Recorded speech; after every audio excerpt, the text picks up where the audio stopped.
Right now on a Tuesday morning, there's a queue building outside a small stone chapel about 7 miles south of Edinburgh. 90-minute slots, around £12 a head.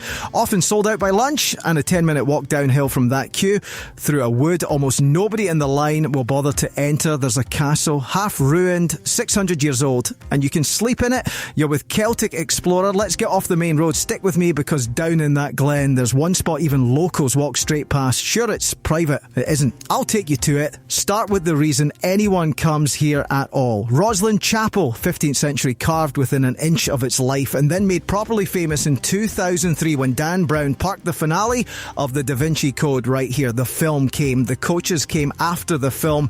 Two things to know before you go. You can't photograph inside, and you'll be sharing it shoulder to shoulder. The carving's worth it anyway, but here's what the coach crowd almost never does. Behind the chapel, the ground falls away into Roslin Glen.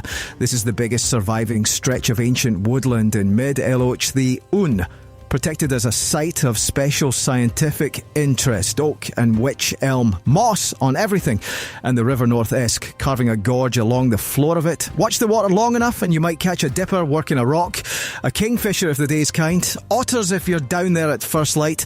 Here's the strange thing about all that piece. It's brand new.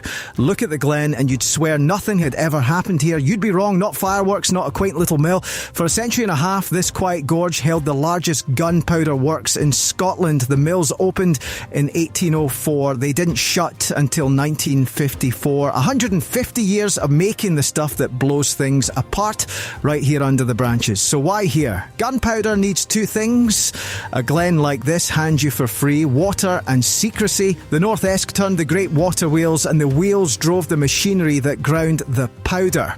Because that's what the work mostly was, grinding. Gunpowder is only three things: saltpeter, sulphur and charcoal, crushed fine and mixed in exact measure.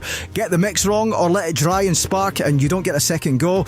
And those steep wooded walls, they hid the whole operation from the road and boxed the danger in. The people who built this understood exactly how dangerous it was. So they didn't raise one big factory, they scattered dozens of small buildings the length of the glen, spaced well apart so that if one went up, it wouldn't take the rest with it. Clever, bleak but clever. And the rules for the workers were absolute. At a powder mill, a single spark ends everything. So iron and nailed boots were left at the gate, and the crews moved through it in special clothing. The powder they made didn't just fill the charges for quarries and coal mines. It went to war, the Napoleonic Wars, Crimea, the Boer War. Both world wars all supplied in part from this wood. But the spacing was there for a reason. The sheds did go up. On an August day in 1872, an explosion tore through the works and killed three men. James Nisbet, George Benson and John Henderson. Ordinary names, an ordinary shift. Walk slowly today and you'll still pass a ruined wall here, a flat, grassy platform there. Each one is where a powder shed once stood. When the mills finally closed for good, the land was handed on, first to the Forestry Commission, then into the Free Country Park you're walking through now. So the moss under your boots has quietly grown over all of it, and that's the real trick of Roslin Glen. It looks like the oldest, sleepiest wood in mid-Eloch, the Un. It's really one of the youngest silences in Scotland. Hold on to that feeling, because the path is about to bend, and what's waiting round it changes everything round the last bend and the trees part. There it is. Roslin Castle, the Sinclairs. Later, the Sinclairs have held this rock since 1280. They raised the first stronghold here in the late 1300s. On a promontory, the river loops around on three sides. You reach it the way an attacker had to, across a high bridge, over a ditch hacked straight down into bare rock. One of the great castle entrances in the country, and there's almost never a soul on it.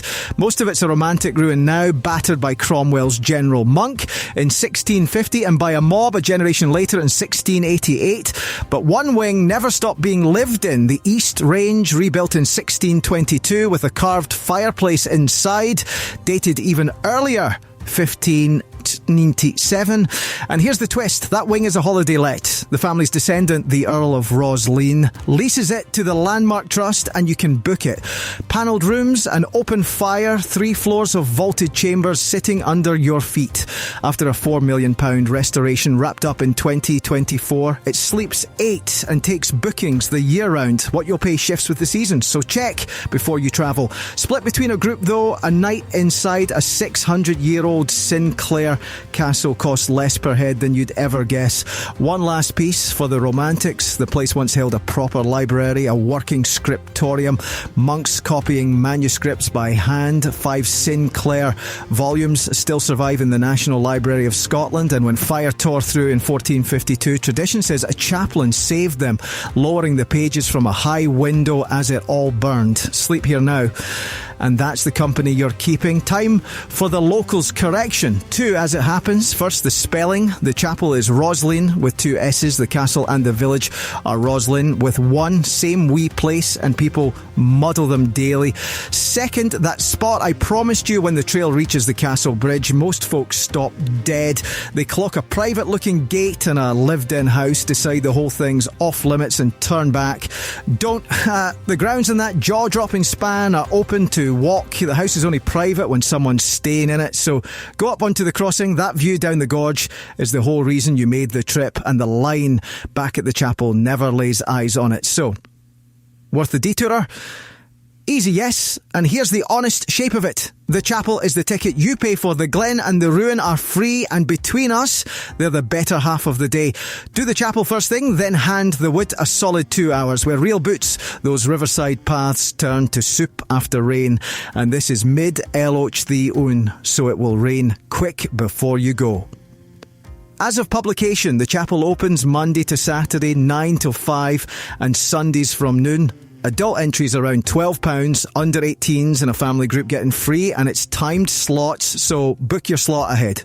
No car. The Lothian 37 runs from the middle of Edinburgh out to Roslin in roughly 50 minutes. And if you'd sooner start at the bottom, there's a free car park at Roslin Glen Country Park. All of it can change, so check before you travel. One last thing, there's an old Scottish air called Roslin Castle. Slow, sad and lovely. Older than anyone can properly date. Play it once, standing on that bridge, then you'll understand the whole thing. That's the road for today. If it saved you a wrong turn, you know what to do. Haste you back.